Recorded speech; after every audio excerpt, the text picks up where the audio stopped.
li ñu fi indi nag mooy ñu joxante loxo man ak yow ak ñi ñu àndal te njaareem rek tax ñi fi wax léegi jël kàddu docteur Amath damay wax ne su la neexoon li yëpp doo ci dugg su fekkoon sa bopp la ak sa njaboot ak say mbokk li yëpp doo ci dugg mais képp ku seq ak yow langue politique bi fii ci Diourbel xamal na la ñaar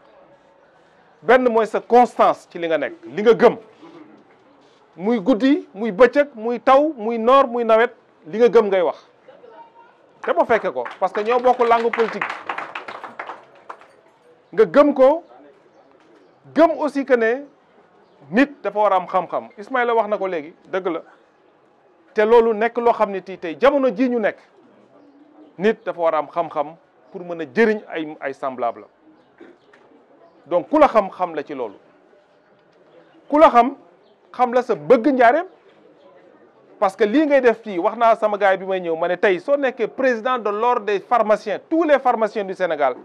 région bu nekk bëggoon na ko am ñun ñoo ko am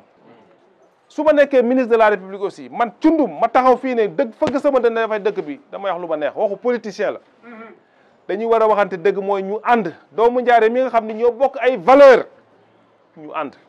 bokk valeur nag mooy ñun ñëpp xam nañ ne ku ci ne suñu borom am na lu mu la may ñu boole suñu xalaat boole suñu xel boole suñu doole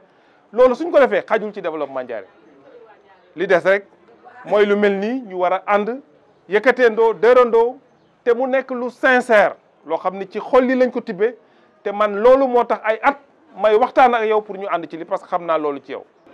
di la wax ne aussi maa ngi am mbégte lool teew fii tey ci bés bi mu nekk un grand jour pour Diourbel te képp koo xam ne nii bëgg nga Diourbel te nekk nga fi bëgg Diourbel dem ci kanam soo ko déggee man gëm naa ne sa xol dina ci sedd. Diourbel a toujours été une préoccupation pour moi parce que je ne suis pas investi d'une mission politique man Amath man politique taxuma jóg j'ai prêté serment pour être au service du malade man loolu laa waat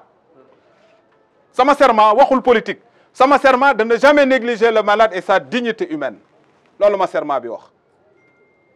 kon j'ai toujours développé la théorie selon laquelle Diourbel bu tegoon ci loxo yu normal yu ma gëm man Amath du ma def politique nag Diourbel dañ ko war a defar nous faisons partie du Sénégal nous sommes des citoyens Sénégal Diourbel dañ ko war a defar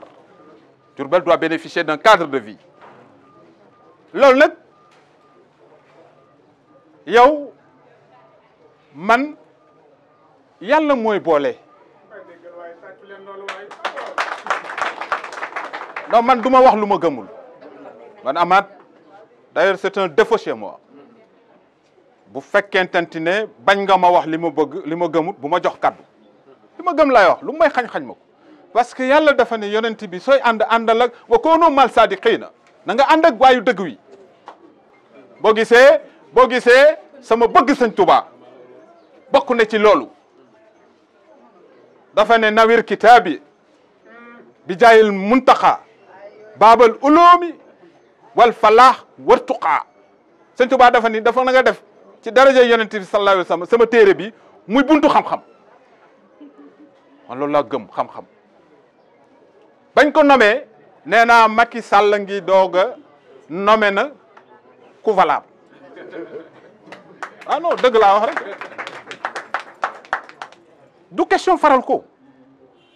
et je pense que quelqu'un l'a dit quand on le voit intervenir mais vraiment il symbolise de par sa personnalité la maîtrise du sujet également aussi le reflet de l'image de l'individu parce que loolu yàlla na ci yàlla saxal maintenant dëkk bi man awma beneen yitte lu dul dëkk bi c'est la énième fois wax dëgg yàlla mu jël yitteem soxlay boppam ak lépp les 2 fois yu ma seet si sama siège ordre la ma fekk ñu waxtaan lu sori mu am lu ma wax ma am lu ma ko wax looloo waral bi ngeen di ñëw ma ne ko nag faaw ñu am prolongement la ñu waxtaanoon kon ànd ak yow gisuma ci man tey lu ma naan lu may poser problème la. Je n'ai pas de complexe de voir comme Dame Mère.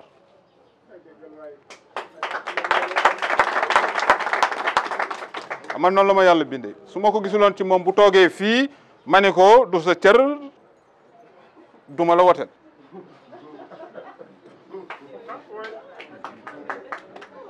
kon nañu bokk liggéey